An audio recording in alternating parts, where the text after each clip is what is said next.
Most people believe they don't have to worry about saving money. I mean, why would they? They or their partner are making more money than they need. And this possibly is applicable to you. So what ends up happening is you ignore it. And then the day comes when you want to retire or you or your partner can't work. And you realize you should have taken time to learn how to save more money when you were making it. And it is disastrous. And I have seen this happen so many times. I think we are in an epidemic of lacking savings and overspending, and it goes for all income levels and even people who have a significant net worth. Saving money is important for all of us, regardless of how much money we have or where we're at. There is nothing fun about being a bag lady or a man in retirement. So please take notes and apply what you learned today. You'll be so glad you did. And I guarantee it, you'll be glad. And I can't make a lot of guarantees, but I can guarantee you that. I have worked with wealthy clients my entire life and have never had anyone share with me that they have too much money in retirement. Now, some do, but I've never had anyone who really thinks they do. And because you really don't know how much you're going to need, you don't know. So just be aware of that. Hi, my name is Annette Ba'u, your host of the Wealth Inside and Out podcast. I'm a certified financial planner and founder of the Millionaire Insider. For over 30 years, I have been advising and researching the top 1% of millionaires, and I am passionately obsessed with money, mindset, and the intersection of self-worth and net worth and how the two connect and allow us to live fulfilled and wealthy lives on our terms. I'm a Midwestern girl who had a dream, began investing $25 a month 35 years ago, and today have a multi-million-dollar net worth. I teach the tried and true that only someone with over 3 decades of experience advising millionaires would know. This podcast is different about much more than money. We talk about mindset, success, money blocks, worth barometer, and all aspects of money and topics from practical manifestation, along with real-world how-to and everything in between, with the goal of making your journey easier and more fun. Think of this as coffee, actually matcha tea, learning real-world common sense money and life advice from a BFF that you can start applying today. If you want to create a financially free life you love, you are in the right place, my friend. This is the Wealth Inside and Out podcast. So let's dive into how to save money before you actually need it. Today's free resource is our Financial Freedom Formula Guide. You can go to themillionaireinsider.com/FFG to access it. This resource is going to show you how to create and secure a bright financial future and a retirement you love. And it provides you the step-by-step of what you need to do so you can create your plan and implement it. Again, you can go to themillionaireinsider.com/FFG. One of the biggest challenges when it comes to achieving financial freedom or even a secure retirement is creating a plan that works and that you can easily execute. And this guide is a critical first step to show you how. Again, you can go to themillionaireinsider.com/FFG. For today's show notes, go to themillionaireinsider.com/22. All materials and intellectual property are copywritten by themillionaireseries.com. The information we provide is not intended to replace any advisor or specialist or to provide you any investment, financial, tax, retirement, or any planning or healthcare advice. All participants agree to hold millionaireseries.com and its affiliates harmless for results achieved or not achieved. Today, you're going to learn some practical ways on how to save more money, including simple ways to pay less on expenses, as well as ways to earn money on your money and save more. If you don't have money, I encourage you to access some of our other resources at our blog, themillionaireinsider.com/blog, or also our Wealth Academy. You can go to themillionaireinsider.com/TWA to access our Wealth Academy. The Wealth Academy is going to provide you help in the areas of your success formula, your money mindset mastery, your spending plan and budgeting, as well as generation of income. So if those are the areas you need help on, that's a great place to start. Now, my favorite analogy about money is that it is a freedom chip and it's stored energy for the future. When you think of that, it sheds a whole new light on saving money, right? Can you imagine having freedom chips falling from the sky or stored energy you can use whenever you need to in the future? I love it. If focusing on what you spend in a day is overwhelming, begin by focusing on how to save more money each month. Then start to journal each day and observe your spending habits. This is going to make it a little less overwhelming, and it's going to allow you to observe as compared to being caught in the moment of feeling anxious and overwhelmed, which oftentimes causes you to do nothing. Now, some people find budgeting apps to be helpful, but if you have anxiety, I really encourage you to just observe how you're acting, how you're thinking, as if you're a third party and looking at your behavior. It's actually really funny. And I have found it can be really helpful in reducing anxiety for clients. I personally have used that and used that when my kids were playing competitive sports and to deal with some of the, namely dads that would just be like, oh my God, they were just out of control. And I just had to really, really work on my own thinking and observation of how I was showing up. And when you do it from a third party, it's kind of funny. And you can do that whether it's eating, whether it's spending, any area you need it. Another helpful strategy is to focus on your long-term goals, specifically what you want your life to look like when you achieve your financial goals. So a great way to save money includes depositing all of your income into a savings account. And then once or twice a month, transfer your need expenses to your checking account. Examples of need expenses include mortgage, rent, utilities, taxes, car payment, if you have one, and even funding your emergency reserve. Now, if you don't have an emergency fund, you need 3 to 6 months expenses in a secure account for that. If you need to create a budget, go to themillionaireinsider.com/2, because there I walk you step by step through creating a spending plan. I'm not going to take the time here to do it because it's literally an entire episode, but that's going to help you from a perspective of understanding needs and wants and really getting clear on how much money you're spending and just some different tips and tricks for your spending plan.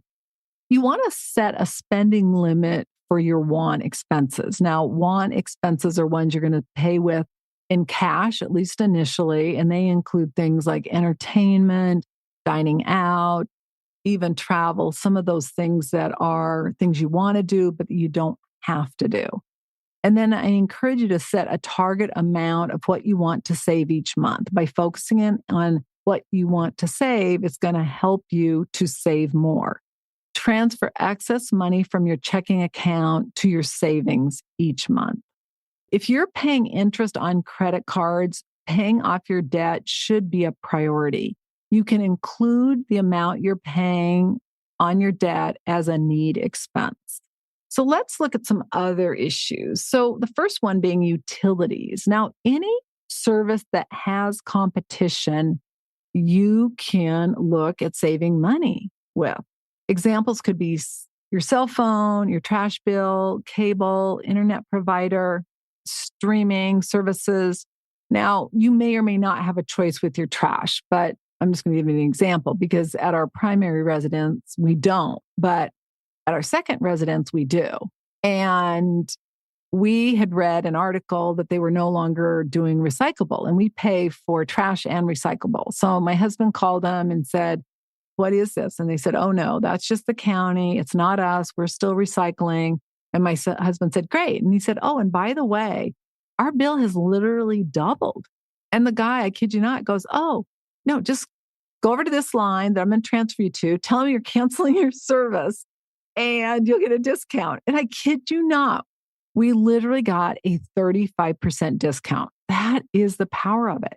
Now, obviously, you have to have competition, but I encourage you to call the services that you have that are either optional or have competitors and see if you can get a discount. Now, if you have services that don't have competition, like an electric bill, I encourage you to find strategies to help you reduce the bill, such as doing your laundry on non-peak hours, setting your temperature to go up or down depending on the time of the year so you can save money. There's a lot of things you can do, little tips and tricks. And if you just call them, they will share ideas with you. So I know for us in Arizona, air is a problem.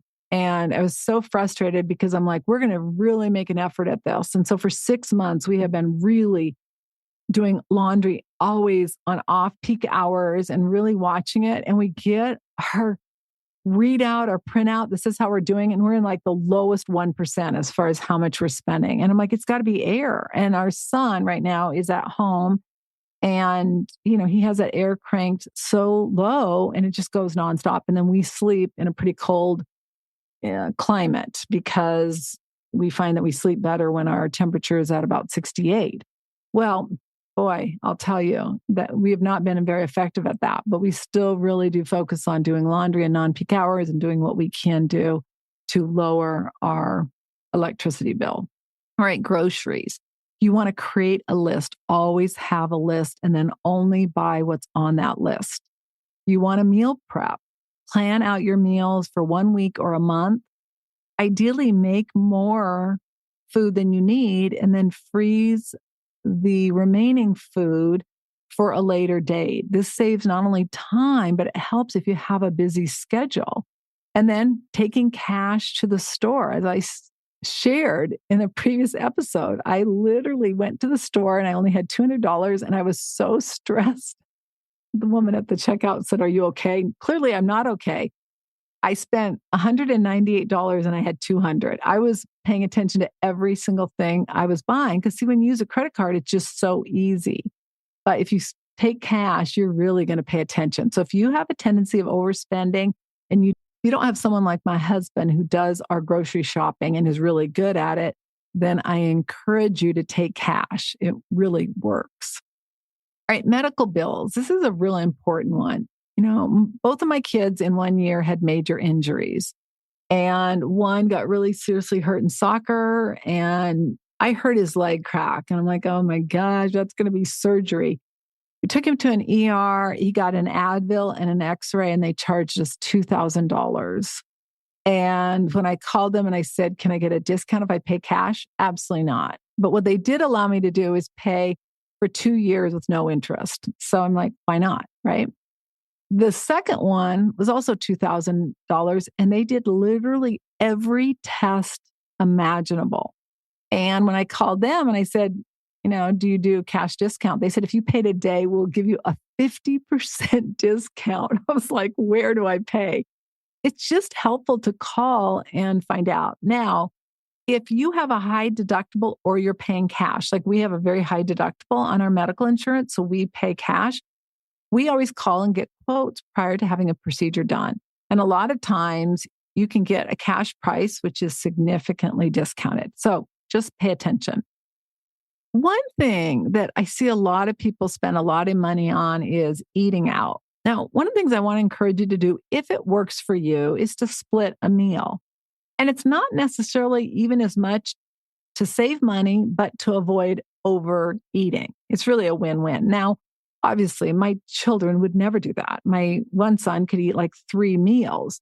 So it's got to work. But for me and my husband, it's perfect. He loves to do that. I love to do it. And it works really well, not only from a standpoint of saving money, but also not overeating. Contractor work. So I needed my office painted, and I was expecting the price to be about $3,600 to $4,000. And that's the quotes I got. And so I asked my favorite one, I said, is there any way that you would give me a discount? I was thinking maybe 10%, but I didn't say that. I didn't say, could you give me a 10% discount? I said, could you give me a discount? He said, sure. How about $2,900? That's a $700 savings, almost 30%, like 25%. Amazing.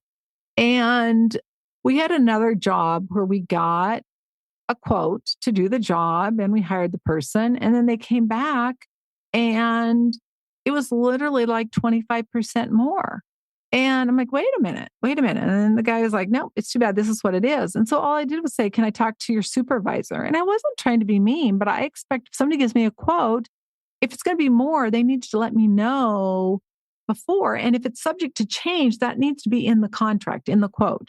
So he basically called back and said, hey, we'll give you, it was like 40% off. And I got a huge discount just by simply asking. So don't be afraid to ask. And I'm not talking here about being cheap. I'm talking about here, if you get a quote and you're planning on spending, 5 or 10,000 for something and it comes in at 15,000, that's a problem. That really can wreak havoc on anyone's budget. So just be aware of it. That said, I think it's really important that when you do have bills and somebody's done the work, that you pay them. And even giving them a bonus, I like to do. So if you have a loan on your home, it may make sense to refinance your mortgage. That said, one of the things I want to make a point of is I've had so many people argue with me over the years about the fact that I could make so much more money if I had a mortgage on my real estate. And I don't disagree. But the one thing I will say is that the thing they're not taking into account is the peace of mind you get from living debt free. And I will say it's priceless. There's no amount of money that can beat it. It's the best decision I've ever made. And I can guarantee 99.9% of my female clients would agree. Living debt free is priceless. All right, let's talk for 1 minute about third-party vendors. I got this advertisement from a company I have literally used for 14 years. And it said I could save $400 a year. And I'm like, oh my God, this is a 35% discount? Sign me up. I call up and they're like, oh, sorry, you're already an existing client. I'm like, what? Why wouldn't you be giving existing clients the same discount? So the person said, there's nothing we can do, but here you can send an email. So I took 2 minutes and I sent an email and I said, I just think it's really ridiculous that you wouldn't give your loyal clients who've been with you for 14 years a discount. I'm the one you should want a relationship with. I got a message back from a manager saying, I am so sorry and you are so right. We're going to give you a 35% discount for life. I was like, God, that was worth the 1 minute it took me to write it. So there you have it, how to save more money. Let's recap. Number one, focus on your long-term financial and life goals. This is going to help keep you motivated when you don't feel like saving money or monitoring your spending plan. Number two, set up an effective spending plan. If you need help with that, you can go to themillionaireinsider.com/2. Contact the services that have competition, like your cell phone, cable, internet, maybe streaming services. And the ones that don't, see what you can do to get on a plan to save money, like turning your air up when it's warm or doing laundry in off-peak hours. Meal plan and create a list whenever you go shopping, especially to the grocery store, or send someone else who has more discipline to buy what's on the list and not what you feel like buying. And don't go to the grocery store when you're hungry, like I do. Ask for discounts if you pay cash on, say, medical bills. Transfer your savings to a high yield savings account. Now, always check on insurance and safety and guarantees. So that's really important. And then cancel subscription services you're not using. So there were just a few tips. And if you incorporate even one, you're going to be further ahead. But just start slowly. Do one, then the next one, then the next one. Before you know it, you'll be a master at saving more money. If you love the content of this podcast, please follow and subscribe to our channel so you get notified of episodes, and also give us a 5-star review and share a comment. We really appreciate it. Congratulations on taking another step to create a financially free life you love. If you're not sure about your financial future or that it's in order, or you are ready to stop worrying about money or possibly the fear of becoming a bag lady, ending up broke in retirement, or you simply are ready to know your financial house is in order so that you can have a bright financial future, please go to themillionaireinsider.com/NSF. And that doesn't stand for non-sufficient funds. It stands for next step finance. It's the next best step of what you need to do so you can avoid an NSF notice in your future. Again, themillionaireinsider.com/NSF. The number of women who were not broke or poor while working or married is staggering. The entire mission of the Wealth Inside and Out podcast is to ensure you have the information for you, your family, your friends, anyone who's willing to listen to it and apply it so that you can create a financially free life you love. Again, themillionaireinsider.com/NSF. Until our next episode, take one action that will help you create a financially free life you love. I'm Annette Ba'u, your host. All international copyrights are reserved. Bye for now.